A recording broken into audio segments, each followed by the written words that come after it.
பெரும்பத்து திமுக ஆட்சியில் நடைபெற்றது. ஆலங்குளம் நெட்டூரும் மானூரும் தாவேக ஆட்சியில் நடைபெறுகிறது. என்ன வேறுபாடு இருக்குது? இவர் கஞ்சாவில் வெட்டினாங்க, குடியில் போதையில் வெட்டினாங்க என்று சொல்லுவதெல்லாம் போய். இப்போ கஞ்சா அடிச்சிருக்கிறவனுக்கு எப்படி நம்ம சாதிக்காரன் 2 பேரை விட்டுட்டு மற்ற மட்டும் இவன் வெட்டுறான்? நம்ம ஜாதிக்காரங்க நினைப்பிடிச்சுன்னா விட்டுட்டு போகிறான். அப்போ இப்படி கஞ்சாவில் வெட்டுதான் சொல்ல முடியும்? அப்போ சாதி வெறி தானே அது முக்கியமான காரணம். ஒரு விஷ செடியை போல, விஷ வேர்களை போல பரவிக்கொண்டே வருது இல்லை? அப்போ இதை தடுத்து நிறுத்தணும்னா இல்லையா? அப்போ விஜய் செய்ய வேண்டியது என்ன? இப்போ இந்த சாதிக்க சாதி விஷயங்களை, குறிப்பாக ஆதிக்க சாதி சங்கங்களை தடை செய்வோம் என்று அவர் சொல்லணுமா வேணாமா? திமுக மெத்தனமாக தான் இருந்தது. கைது செஞ்சால் மறவர் சாதி ஓட்டு வராது, மறவர் சாதி வெறியர்கள் வேற, மறவர் சாதி வேறங்கிற ஒரு புரிதல் இல்லாமல் திமுக செயல்பட்டாங்க. நானும் ஏற்றுக்கிறேன். நீங்கள் இன்னைக்கு வந்தீங்கல்ல, இதுக்கு பின்னணி யார் என்பதை சொல்லுங்கள். இல்லைன்னா திமுகவுக்கு உங்களுக்கு என்ன வித்தியாசம் இந்த விஷயத்தில்? இந்த கவின் ஆணவ படுகொலை வழக்கில் கிருஷ்ணகுமார் இதுவரை எப்படி தப்பித்தார் என்பது தொடர்பான வெள்ளை அறிக்கை விட வேண்டும். இல்லை என்றால் உங்களுக்கும் ஆதிக்க சாதி வெறியர்களுக்கும் எந்தவித வித்தியாசமும் கிடையாது. இது ஒன்று. விஜய் ஒரு திரைக்கவர்ச்சிவாதம்னா இவர் எப்படி? நான் வந்து ஸ்டடியான ஒரு ஆளு, நான் தலைவணங்காதவன், இப்படி தானே பேசுனீங்க. எடப்பாடி பாருங்க, காலில் விழுந்துட்டாரு. எடப்பாடி காலில் விழுது எத்தனை வருஷம் நீங்கள் வண்டி ஓட்டி வரீங்க?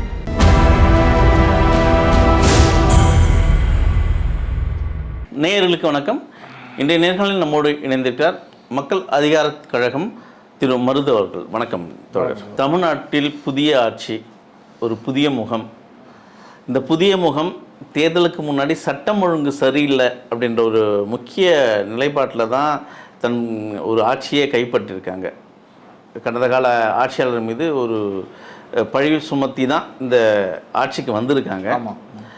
இன்றைய சட்டம் ஒழுங்கு சூழல் எப்படி இருக்குது? கடந்த அவர்கள் ஆட்சி பொறுப்பேற்று ஒரு 20-30 நாட்கள் தான் ஆகிறது. அப்படி ஆகினாலும் கூட பார்த்தீங்கன்னா சட்டம் ஒழுங்கில் எந்த முன்னேற்றமும் இல்லாமல் தான் இருக்குது. பாதிப்பில் பல்வேறு படுகொலைகள் நடைபெற்றிருக்கின்றன. பெண்கள் மீதாக பாலியல் வன்கொடுமைகள் நடைபெற்றிருக்கின்றன. குறிப்பாக ஆதிக்க சாதி படுகொலைகள் நடைபெற்றிருக்கின்றன. குறிப்பாக வந்து ஆணவ படுகொலை. ஒரு தேவேந்திர குல வேளாளர் சாதியை சேர்ந்த ஒரு இளைஞர் வந்து படுகொலை செய்யப்பட்டிருக்கிறார், வேறு சாதி பெண்ணை காதலித்தார் என்பதற்காக.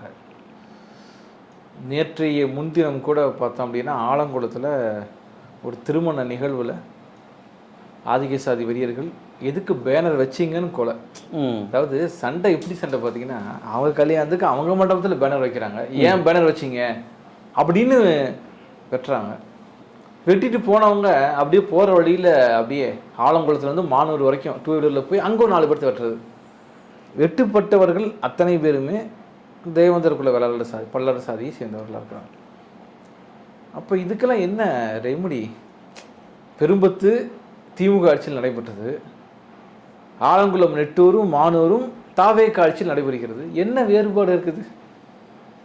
இப்போ தொடர்ந்து தலித்து மக்கள், பட்டியலின மக்கள் தொடர்ந்து படுகொலை செய்யப்பட்டு கொண்டே இருக்கிறார்கள் ஆதிக்க சாதி வெறியர்களால்.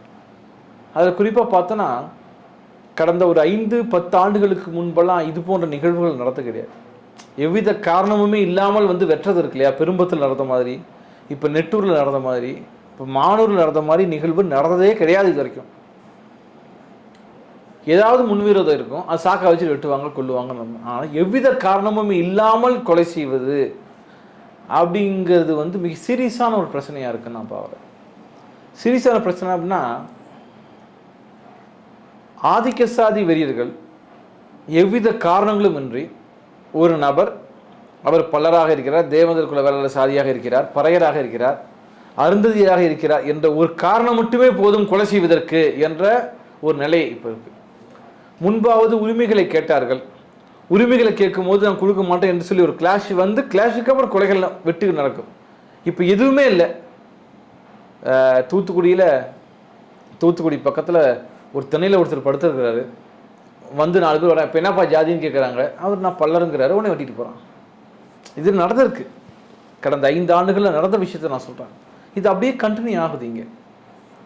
இப்போ இதற்கான அடிப்படை காரணங்கள் என்ன என்பதை பற்றி பரிசீலிக்கலாமா வேண்டாமா? இதை பற்றியெல்லாம் ஒன்றும் இல்லை.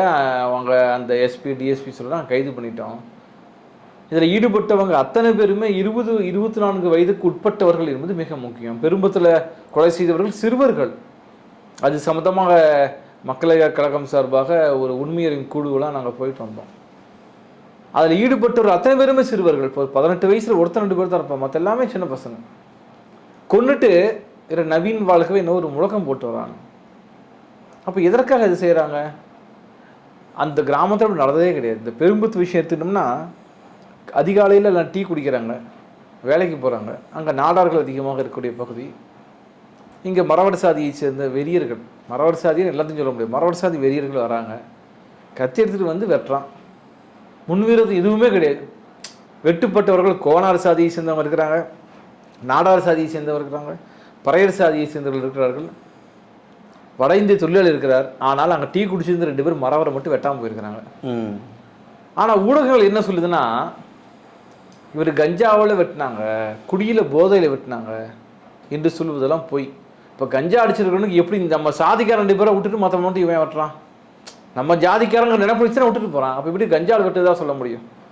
அப்போ சாதி வெறி தானே அது முக்கியமான காரணம். எவ்வித மோட்டிவேஷன் முன்ன ஒரு எதுவுமே கிடையாது, முன்பகையே கிடையாது. அப்போ ஒரு திட்டம், தலித்து மக்களை வெட்ட வேண்டும், தான் இல்லாத மற்ற எல்லா ஜாதியும் தன்னுடைய அடிமை என்று இவர்கள் இருக்குது. இதெல்லாம் எத்தனை வருஷத்துக்கு முன்னாடி இங்கே பேசிட்டு இருந்தாங்க.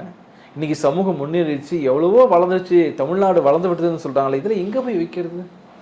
அப்போ பெரும்பத்தில் திமுக ஆட்சி நடைபெற்றது.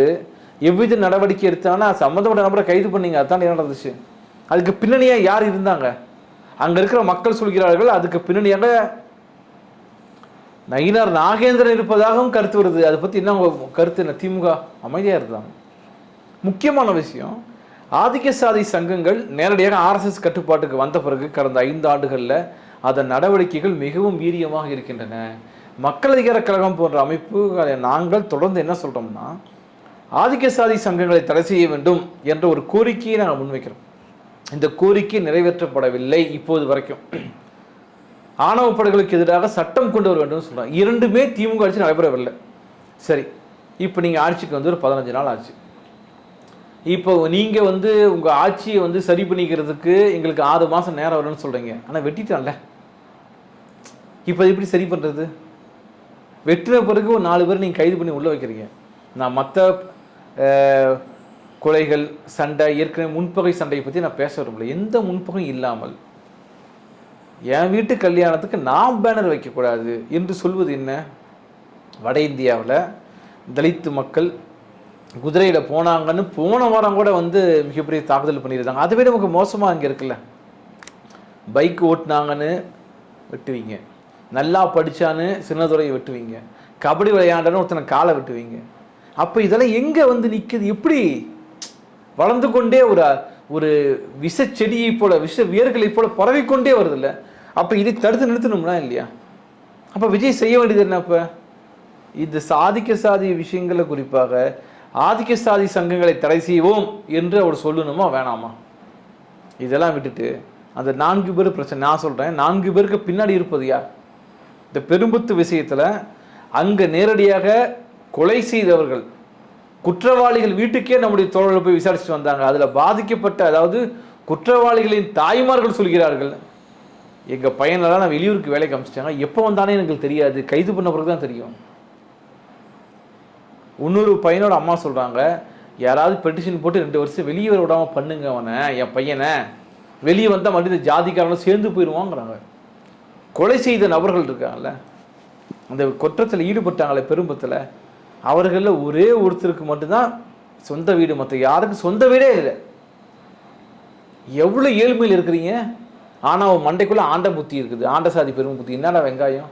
ஒரு பையனும் படிக்கலை. ஈடுபட்டவன் எவனாவது காலேஜ் படிச்சிருக்கானா? எவனும் படிக்கலை. அவங்க குடும்பம் அவ்வளோ நடுத்தரவில் நிற்கிது, சாப்பாடுகள் இல்லாமல் இருக்கிறாங்க. இவனுங்க வந்து படுகொலைகள் செய்கிறாங்க. ஏன்? கண்ணு முன்னாடி வைத்தறிச்சல். ஓ, இந்த சாதிக்காரங்க படித்து வாழ்க்கையில் முன்னேறிட்டான், ஏன் நீ படித்து முன்னேறு, உனக்கு என்ன தடை இருக்கீங்க? அப்போ இந்த ஆண்ட சாதி பெருமையை ஊட்டுவது எது? இந்த ஆதிக்க சாதி சங்கங்களும் RSS தான். தடை செய்யணுமா வேண்டாமா? ஆனால் அதை விட்டுட்டு நீங்கள் மற்றது எல்லாமே பண்ணிட்டு இருக்கீங்க. நான் என்ன கேட்குறேன், இந்த பெரும்புத்து விஷயத்தில் திமுக கையாண்டதை விட தமிழக வெற்றி கழக அரசு, விஜய் இந்த நெட்டூர் விஷயத்தை கையாண்ட ரொம்ப மோசம் சொல்கிறேன். நீங்கள் இது வரைக்கும் ஒரு வருத்தம் தெரிவிக்கல. நெட்டூரில் நடைபெற்ற தாக்குதல்களுக்கு வருத்தம் ஏன் தெரிவிக்கவில்லை என்பது. ஏன்னா நீங்கள் தானே முதலமைச்சர், ஏன் வாய் திறந்து பேசல? நான் மற்ற விஷயங்களுக்கு 6 மாதம் வேணும் 1 வருஷம் வேணுங்கிறதுலாம் அதுக்குள்ளே நான் போக விரும்பலை. ஆனால் பாதிக்கப்பட்ட தலித்து மக்கள் பாதிக்கப்பட்டிருக்கிறாங்க. உங்கள் கருத்து என்ன? உடனடியாக விஜய் செய்ய வேண்டியது என்ன? ஆதிக்க சாதி சங்கங்களை தடை செய்ய வேண்டுமா வேண்டாமா? அதை பற்றி உங்கள் கருத்து என்ன? உங்கள் கட்சிக்காரங்க வாய் திறந்து பேசுறதில்லை. திருப்பரங்குன்ற பிரச்சனையை போய் வாய் திறந்து பேசலை, இதுலேயும் வாய் திறந்து பேசுகிறீங்க. சினிமாவில் தீப்பந்தம் எடுத்து தீண்டாமல் கொளுத்துன்னு சொன்னால் மட்டுமே தீர்த்திட முடியுமா? தீர்ப்புன்ற பிரச்சனை கிடையாதுன்னு நான் சொல்ல வரேன். ஆக ஆதிக்க சாதி சங்கங்கள் தடை செய்யப்பட வேண்டும். இந்த நெட்டூர் ஆகட்டும் பானூர் ஆகட்டும் அங்கே அந்த இதில் ஈடுபட்டவர்களுக்கு பின்னணி என்னன்னு விசாரிக்கணும். நான் மீண்டும் சொல்கிறது என்னன்னா, இப்போ சுர்ஜித்தோட அம்மா வந்து கைது பண்ணியிருக்கிறாங்க, 10 மாதங்கள் கழித்து கைது. அதோட சுப்ரீம் கோர்ட் கடுமையாக எச்சரிக்கை விட்டு அவங்களுக்கு முன்பணியை ரத்து கொடுக்க முடியாதுங்கிறது கூட கைது பண்ணியிருக்காங்க. சரி, இது கைது பண்ணிட்டீங்கன்னு நான் சந்தோஷப்பட முடியுமா? சந்தோஷப்பட முடியாதுன்னு நான் ஏன் சொல்கிறேன்னா, முதல்ல கடந்த 10 மாதங்களாக இந்த கிருஷ்ணகுமாரியை கைது செய்ய விடாமல் தடுத்தவர்கள் யார்? இப்போ பல பேர் திமுக காரங்கன்னு சொல்கிறாங்க. நான் எல்லா கட்சியிலும் இருப்பாங்க நான் சொல்லுவேன்.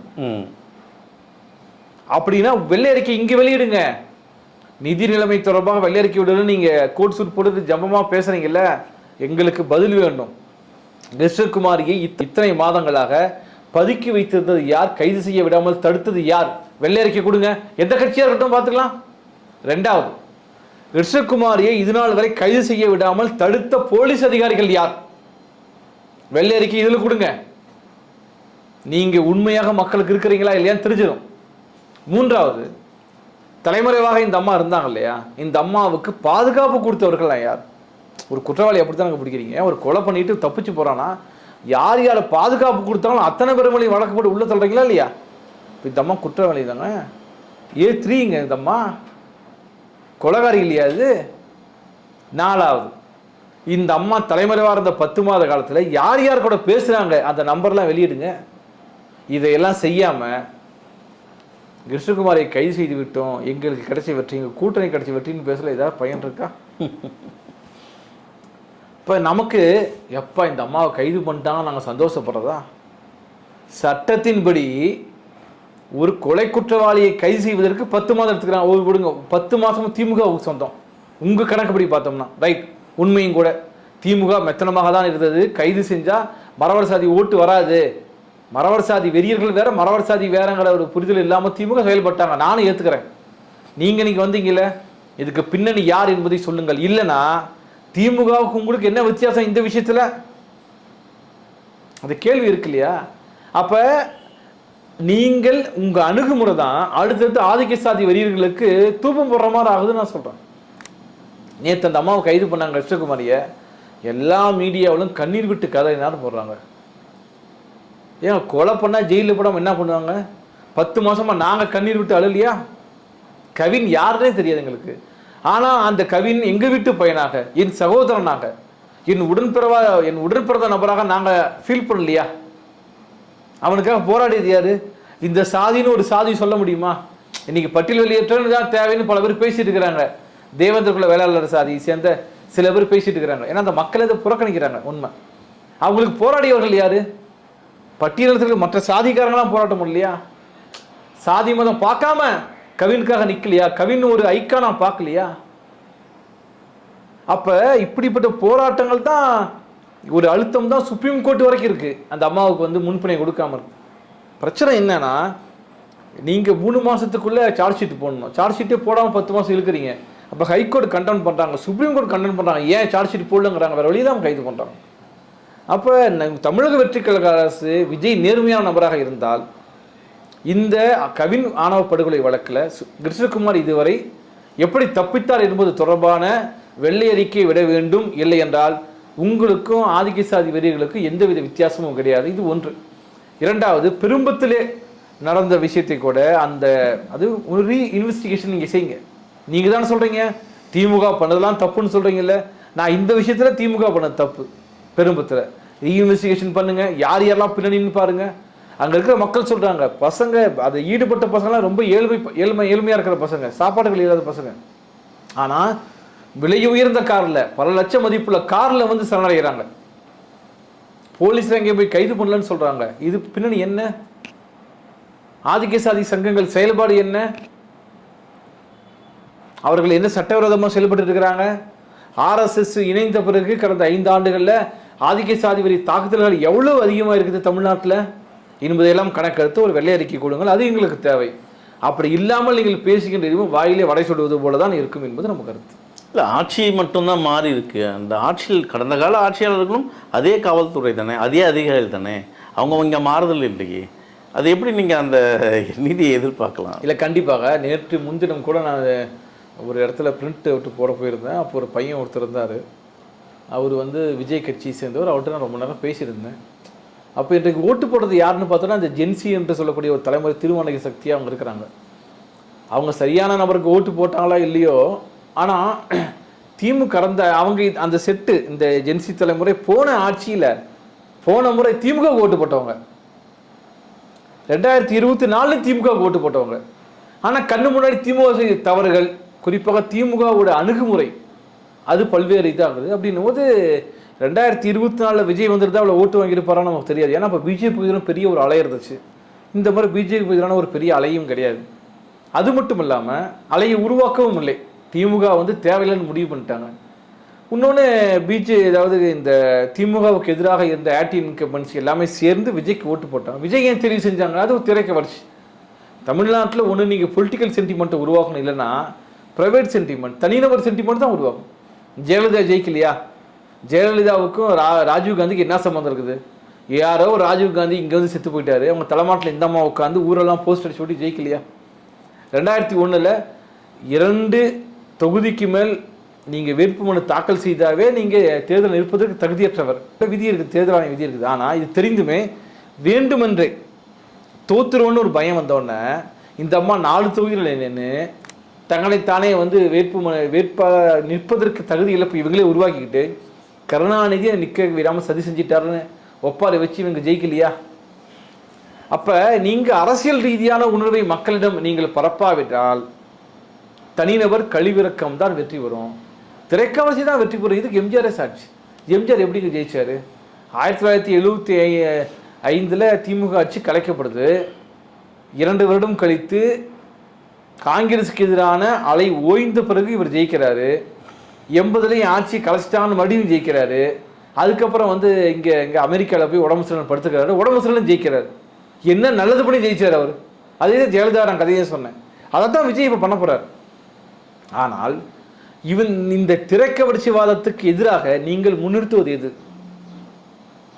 அரசியலா இன்னொரு கவர்ச்சிவாதமா என்பதை திமுக முன்னாடி இருக்கக்கூடிய கொஸ்டின்.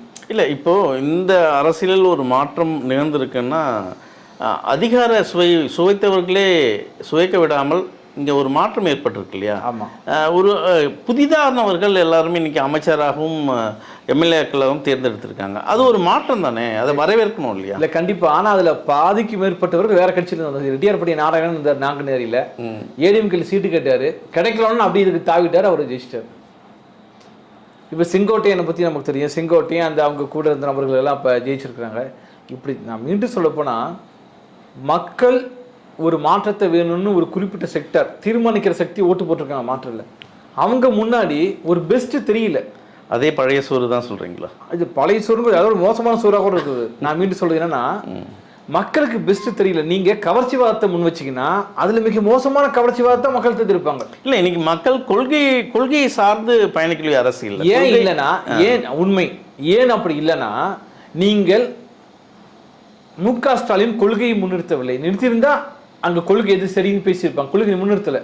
நீங்களே ஒரு கவர்ச்சிவாதத்தை முன் வச்சிங்க. கவர்ச்சிவாதம்னா விஜய் ஒரு திரை கவர்ச்சிவாதம்னா இவர் எப்படி? நான் ஸ்டடியான ஒரு ஆள், நான் தலைவணங்காதவன், இப்படி தானே பேசுனீங்க. எடப்பாடி பாருங்க, காலில் விழுந்துட்டாரு. எடப்பாடி காலில் விழுது எத்தனை வருஷம் நீங்கள் வண்டி ஓட்டி விடுங்க? அப்போ நான் ஒரு எப்படி சொல்லுவோம், நான் தில்லான ஒரு ஆள், நான் தைரியமாக இருப்பேன், எல்லாத்தையும் தட்டி கேட்பேன், இது மட்டும்தான் நீங்கள் பேசுனீங்களே தவிர கொள்கை என்ன, ஃபாசிசம்னா என்ன, ஃபாசிசம்னா வந்தால் என்ன ஆக ஏதாக என்பது தொடர்பான ஒரு வருஷம் நீங்கள் பிரச்சாரம் பண்ணீங்களா? இல்லையே. நீங்கள் 2021 தேர்தலுக்கு முன்பு கிட்டத்தட்ட 2 வருஷம் ஸ்டாலின் பிரச்சாரம் செய்தார். கடைசி 1 வருஷம் முழுக்க பிரச்சாரம் தான் ஆட்சி பிடிப்பதற்கு. அது மாதிரி நீங்கள் ஒரு 6 மாதம் கூட இங்கே பிரச்சாரம் செய்யவே இல்லை. உங்களுக்கு என்ன, நாம் இன்ஃப்ராஸ்ட்ரக்சர் நிறையா கட்டு நான் திட்டம் கொண்டு வந்துருக்கிறோம். மக்களுக்கு யோசிச்சு பாருங்கள். கவர்ச்சிவாதத்தில் நான் சொல்கிறேன், 1000 ரூபா கொடுத்தேன், 2000 ரூபா நான் கொடுக்குறேன்னு நீங்கள் சொன்னீங்க. அவர் 2500ன்ட்டார். அவ்வளோதான். நீங்கள் கொள்கையை முன்னிறுத்தினீங்கன்னா விஜய்கிட்ட கொள்கையே கிடையாது பேசுறதுக்கு. எந்த கொள்கையும் கோட்பாடு மற்ற அதிமுகவை போன்ற ஒரு கட்சி இது. நீ கொள்கையை முன்னிறுத்தாம 1000 அவங்க 2000 இந்த பார்த்துருப்பீங்களா ஒரு படத்தில் போய் சேர வைக்க போகும்போது மனநலம் பாதிக்கப்பட்ட 1000 2000 5000ங்கிற மாதிரி அப்படி ஆகி போச்சு நிலைமை. நீங்கள் அது கொடுக்குறீங்கன்னா இது கொடுக்குற நீங்கள் ஃப்ரீ பஸ், நான் தமிழ்நாடுகளுக்கு ஃப்ரீ பஸ்ஸுங்கிறார். அவர் செய்வாரா செய்யலேங்கிறது வேறு. அப்போ மக்கள்கிட்ட டிமாண்ட் என்ன ஆகி போச்சுன்னா பிஜேபி எதிர்ப்பு டிமாண்ட் இல்லை, மோடி எதிர்ப்பு டிமாண்ட் இல்லை, பார்ப்பன எதிர்ப்பு டிமாண்ட் இல்லை, தமிழ் தேசிய உணர்வு டிமாண்ட் இல்லை. 1000 2000 உள்ளூர் பஸ்ஸா வெளியூர் பஸ்ஸா? சரி, இப்படி ஒன்றை உருவாக்குறதுல திமுக ஒரு பங்கு இருக்குல்ல. சரி, இப்படி மக்கள் எதிர்பார்ப்புகள் இருக்கும்போது எப்படி உங்கள் சட்டம் ஒழுங்கு சரியில்லை அப்படின்னு சொல்லலாம், எப்படி ஆட்சியாளர்கள் சரியாக இங்கே வழி நடத்தலை அப்படின்னு சொல்லலாம். இந்த குற்றச்சாட்டை சுமத்துக்கிறதே மக்களுக்கு அறியதல் இல்லையா? இல்லை, அது நம்ம எப்படி சொல்லணும்னா மக்கள் மக்களை அரசியல்மயப்படுத்த வேண்டிய வேலை கட்சிகளுக்கும் அமைப்புகளுக்கும் உரிய வேலை. இது இப்படி தான் இருக்கும். நீங்கள் அதாவது கருணாநிதியோட ஆட்சி வேண்டான்னு 77ல் எம்ஜிஆருக்கு ஓட்டு போட்டாங்க. எம்ஜிஆர் ஆட்சி என்ன வாழ்ந்துச்சு? மிக மோசமான ஆட்சி. ஆனால் 3 முறை அவர் தான் ஜெயிக்க வச்சாங்க. தனிநபர் சென்டிமெண்ட்லேயே ஜெயிச்சார். ஆட்சியை கிடைச்சிட்டாங்க அப்படின்னு உங்களுக்கு தெரியும். அந்த 10 ஆண்டுகளில் நக்சல்பாரிகள் என்று சொல்லி எத்தனை பேர்கிட்ட சுட்டு கொண்டாங்க தமிழ்நாடு முழுவதுங்கிறது நமக்கு தெரியும். அது மட்டும் இல்லாமல் இங்கே மீனவர்களை இங்கே மெரினாவில் சுட்டு கொண்டதாகட்டும், அது மட்டுமின்றி இந்த இடஒதுக்கீடு கேட்டவங்களை சுட்டு கொண்டதாகட்டும், இப்படி பல்வேறு படுகொலைகள் நடந்தது. அதுதான். அதற்கு மாற்றாக நீங்கள் என்ன அரசியல் முன் வச்சிங்க? இப்போ எடப்பாடி இருந்த காலத்தில் உங்களுக்கு ஒரு விஷயம் என்ன கிடைச்சி? திமுகவுக்கு பொறுத்த வரைக்கும் பிஜேபிக்கு அடிப்பணிந்து போனவர். இதை நீங்கள் அதிமுக ஆட்சியாளர் சொல்ல முடியல, ஜெயலலிதா ஆட்சியில் சொல்ல முடியாது. ஜெயலலிதா கிட்ட அது செல்ல முடியல, அந்த அரிசி வேகலை ஜெயலலிதா ஆட்சியில். அப்போ எடப்பாடி ஆட்சி காலத்தில் நீங்கள் எளிதாக என்ன சொல்ல முடிஞ்சுன்னா, பாருங்கள் பிஜேபிக்கு ஆமாசாமி போடுறாரு, கூழ கும்பிடு போடுறாரு, காலில் உழுது கிடக்கிறாருன்னு சொன்னீங்க. இப்போ உங்கள் ஆட்சியை தக்க வைப்பதற்கு கடைசியில் ஒரு சில வாரங்கள் தான் நீங்கள் டீலிமிட்டேஷன் பற்றி பேசுனீங்க. ஒரு வாரம் கூட பேசலாம் இல்லையா? அதெல்லாம் நீங்கள் எப்போ தொடங்கணும்? முன்னாடி தொடங்கணும். இல்லை, பிஜேபிக்கு எதிரான ஒரு அலையை நீங்கள் உருவாக்குவதன் மூலமாகத்தான் தமிழ்நாடு திமுகவை காப்பாற்றிருக்குமே தவிர தமிழ்நாடு காப்பாற்றுச்சாங்கிறதா வேற. தமிழ்நாட்டின் அரசியலை திமுக உயர்த்தி பிடித்த ஒவ்வொரு முறையும் திமுக காப்பாற்றப்பட்டது, வெற்றி பெற்றிருக்கிறது. இந்த முறை அவர்கள் தவற விட்டார்கள், அதற்கான பலனை அவங்க அனுபவிக்கிறாங்க. அதாவது இங்கே இரட்டை ஆட்சி முறைன்னு ஒன்று இருக்குங்க. அந்த இரட்டை ஆட்சி முறையை பற்றியே புரிந்து கொள்ளாமல் இந்த இரட்டை ஆட்சி முறையை பற்றி எந்த கட்சியும் பேசுறது இல்லைங்கிறது மிக முக்கியமான குற்றம். இரட்டை ஆட்சி முறைனா முதல்ல என்ன? 2 வகையான ஆட்சி முறை இருக்குதுன்னு புரிஞ்சுக்கணும். ஒன்று, 5 ஆண்டுகளுக்கு ஒரு முறை தெரிவு செய்யக்கூடிய அரசாங்கம், அது பேர் கவர்மெண்ட்ஸ். நிலையாக இருப்பது அரசு, state. Difference between state and government என்னன்னா, இவங்க 5 வருஷத்துக்கு ஒரு முறை ஆட்சிக்கு வரக்கூடியவர்கள். இவர்கள் டெசிஷன் மேக்கிங், அதாவது பாலிசி மேக்கிங் டெசிஷன் அத்தாரிட்டி கிடையாது இவங்க. அப்போ யார் உண்மையாக ஆட்சி செய்கிறவங்க? அதிகார வர்க்கம். யார்? நீங்கள் எம்எல்ஏ கிடையாது, கலெக்டர்லேருந்து இங்கே கீழே இருக்கக்கூடிய எல்லா அதிகாரிகளும் பண்ணுறாங்க. இவங்களை மாற்றவே முடியாது. அப்போ இந்தியாவில் இருக்கக்கூடிய ஆட்சி முறை என்னன்னா, government only elected, not state. அரசாங்கம் தான் தெரிவு செய்கிறோம். உண்மையாக நம்ம ஆட்சி பண்ணுறது யாருங்க? அதிகார வர்க்கம், அதிகாரிகள். அவங்கள நாம தெரிவு செய்யறதுக்கு நமக்கு எந்த அதிகாரமும் கிடையாது. அப்போ அவங்க தான் என்ன முடிவு செய்வாங்கன்னா, யாரை வச்சுக்கலாம், யாரை வச்சுக்க வேணாம். இப்போ ஒரு ஜாதி சான்று வேணும், இல்லை லைசன்ஸ் வேணும்னா எம்எல்ஏட்ட போகிறீங்களா, எம்பி கிட்ட போகிறீங்களா? நீங்கள் அதிகாரிகிட்ட தான் போகணும். இந்த என்ஜிகேன்னு ஒரு படம் இருக்குது, அப்படியே ரிவர்ஸ் எடுத்துருப்பாங்க அந்த படத்தில். மொத்தமும் போய் இந்த அதிகார வர்க்கத்தை கேள்வி கேட்பதுன்னா யார் கேள்வி? மக்கள்கிட்ட கேள்வி கேட்குற மாதிரி கிடையாது. அப்போ இந்த அதிகார வர்க்கம் மக்களுக்கு கட்டுப்பட்டதாக இல்லை. நான் கேட்குறேன், ஒரு கலெக்டர் எங்கேயாவது மக்களுக்கு கட்டுப்பட்டவராக கிடையாது. டிரான்ஸ்ஃபர் பண்ணலாங்க, வேறு என்ன பண்ண முடியும்? எத்தனை கலெக்டர்கள் லஞ்சம் வாங்கி கைது செய்யப்பட்டிருக்கிறாங்க? எத்தனை எஸ்பி கைது செய்யப்பட்டிருக்கிறாங்க? கிடையாது. ஏதோ அரிதிலும் அரிதாக ஏதாவது வாச்சாத்தியில் இப்போ கிடைச்சிருக்குது. அது எத்தனை வருஷம் போராடி போலீஸ்காரர்களுக்கு. அப்போ இந்த அதிகார வர்க்கத்தை கேள்விக்குள்ளாக்கணும்னா இந்த செட்டப்பை மாற்றணும்னு நான் சொல்கிறேன். எஸ்பி இருக்கணுமா? நீ தேர்தலில் மக்கள்கிட்ட போட்டிடணும். இன்ஸ்பெக்டர் தேர்தலில் போட்டி இப்படி போட்டிடுவார். நம்ம ஊரில் இப்போ நான் 30 பொய் கேஸ் போட்டேன்னு போட்டிடுவாரா? அப்போ நீங்கள் மக்களுடைய எல்லாமே எலக்டட் பர்சனாக இருக்கணும் ஒன்று. ரெண்டாவது, தேர்தலில் போட்டிடுறாங்க, அவங்க மக்களுக்கு சரியாக செயல்படவில்லை என்றால் அவர்களை திருப்பி அழைப்பதற்கான அதிகாரம் வேண்டும். அதை விஜய் கொடுப்பாரா? கொடுக்க மாட்டார். மக்கள் நினச்சிக்கிறாங்க விஜய் கொடுக்க மாட்டார். ஆக இந்த சிஸ்டத்தை புரிஞ்சுக்கணும், இந்த சிஸ்டத்தை மாற்றி அமைக்கணும்னு நான் சொல்ல வரேன். இன்னொன்று, கான்ஸ்டியூஷன்லேயே ஆர்எஸ்எஸ், பிஜேபி, நீங்கள் இது மாதிரி ஆதிக்க சாதி அமைப்புகள், இந்து மதவெறி, இது போன்ற மதவெறி அமைப்புகள் செயல்படக்கூடாது அப்படின்னு எங்கேயாவது வாசகம் இருக்கா? இல்லையே. அப்போ கான்ஸ்டியூஷன் படியே இவர்கள்லாம் வாழ முடியும். இது ஆதிக்க சாதி சங்கங்கள், மதவெறி சங்கங்கள், மதவெறி அமைப்புகள், கட்சிகள் தேர்தலில் போட்டியிடலாங்கிறதுக்கான உரிமை இருக்குல்ல. அப்போ இது எல்லாம் மாற்றி அமைக்காம விஜய்க்கு ஓட்டு போட்டால் மட்டும் மாறுன்னு நினைக்கிறது ஒரு அறிவீனம் தான் இல்லையா? அப்போ அதையும் நம்ம புரிஞ்சுக்க வேண்டியிருக்கு. கண்டிப்பாக தமிழ்நாடு அரசியலில் மாற்றம் நோக்கி மக்கள் நகர்ந்திருக்காங்கிறத விட கொள்கையும் பாராமல் இந்த ஏலம் திட்டங்களோட ஏலம் இங்கே வெற்றி பெற்றிருக்கு. இப்படி தான் எடுத்துக்கணும். பார்ப்போம் அரசியல் எப்படி நகர போகுது, சட்டம் ஒழுங்கு பிரச்சனை எப்படி தீர்க்க போகிறார் விஜய். உங்கள் நேரத்துக்கு மிக்க நன்றி. நன்றி.